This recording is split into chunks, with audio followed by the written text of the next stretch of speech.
6h46 sur RMC, votre invité Jean-Jacques Bourdin, Vincent Mongaillard, journaliste parisien, auteur de Les Millionnaires du Loto, 49 histoires de sacré vénard, aux éditions de L'Opportun. Vincent Mongaillard, maintenant je peux vous dire bonjour. Bonjour. Tout à l'heure, nous faisions un petit teasing, comme on dit dans notre métier. Vincent Mongaillard, très intéressant, le loto. Donc, 40 ans, 5 numéros sur 49, un numéro chance sur 10, grille 2 €. Là, on gagne. Si on a tout ça, on gagne. Si on a tout ça, il faut surtout avoir beaucoup de chance parce que effectivement, toucher le gros lot, c'est une chance sur 19 millions. Moi, je joue assez régulièrement. Je vais tenter ma chance. Je peux vous dire qu'au mieux, c'est une poignée d'euros. Mais j'y crois toujours comme les grands gagnants. Eux, ils croient toujours. Même après avoir remporté 5 ou 10 millions, ils retentent leur chance. Ben oui, il faut y croire. Et vous connaissez le slogan, 100% des gagnants tentent leur chance. Oui, ça c'est... Donc l'espoir fait vivre. Oui, l'espoir fait vivre. Et moi, je crois que j'ai dû jouer 3 fois dans ma vie, je m'ai gagné. Alors vous êtes l'un des rares. L'un des rares, oui. Ouais, je pense que combien la plupart vous dites, de vos... plus de 10 millions de Français plus qui de 10 jouent, millions. Et puis après, qui vont jouer aujourd'hui. Voilà, en espérant gagner, en sachant que le vendredi 13, c'est ça qui est assez fort. A priori, le vendredi 13, c'est un jour un peu porte-malheur. Mais la Française des Jeux, grâce à des politiques marketing offensives, ont réussi à métamorphoser un jour porte-malheur en jour porte-bonheur, vous voyez. Et chacun va croire à sa bonne étoile. 42 nouveaux millionnaires par an, apparemment. Portrait robot du joueur, un homme entre 50 et 69 ans, en couple, 2 enfants, employés ou salariés.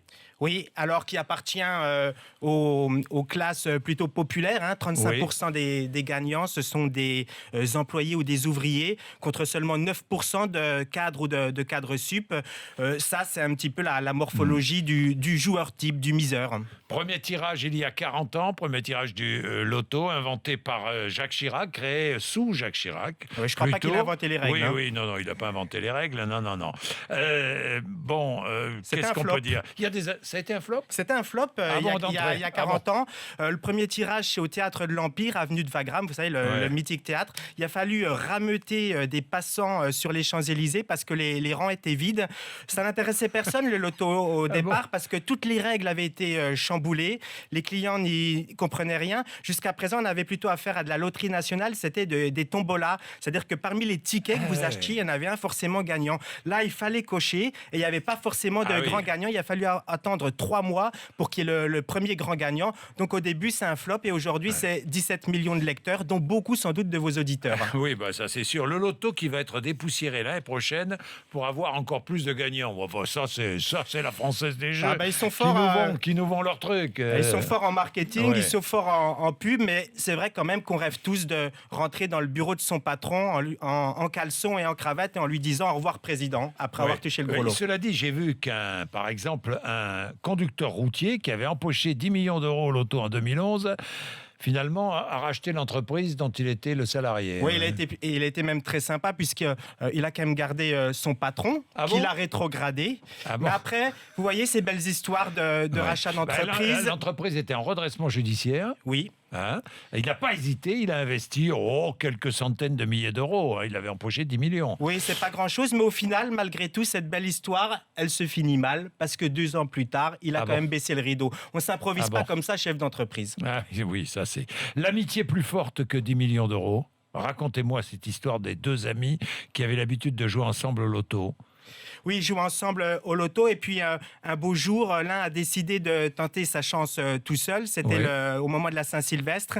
Il a touché le gros lot. Il aurait pu tout empocher pour lui, mais il a quand même pensé à son ami qu'il est allé voir et qui lui a dit « Donne-moi 5 € de la mise et en échange, tu auras 5 millions d'euros. » Évidemment, il s'est prêté au jeu. Ça, c'est extraordinaire. 2 amis qui jouaient sans cesse. L'un des 2 joue seul, par hasard. Il gagne 10 millions d'euros, il va voir son ami, lui dit « Donne-moi 5 € et je te donne la moitié. » Ouais, alors moi, je sais que je fais ça avec mes collègues de travail, mais moi, je m'envole sous les tropiques à Rio tout seul. Tout seul, d'accord. Non, je sais pas. Avec 5 millions... 10 millions, vous pouvez partager 10 millions d'eux, non cette habitante de Saint-Louis dans le Haut-Rhin qui jouait toujours les mêmes numéros au loto.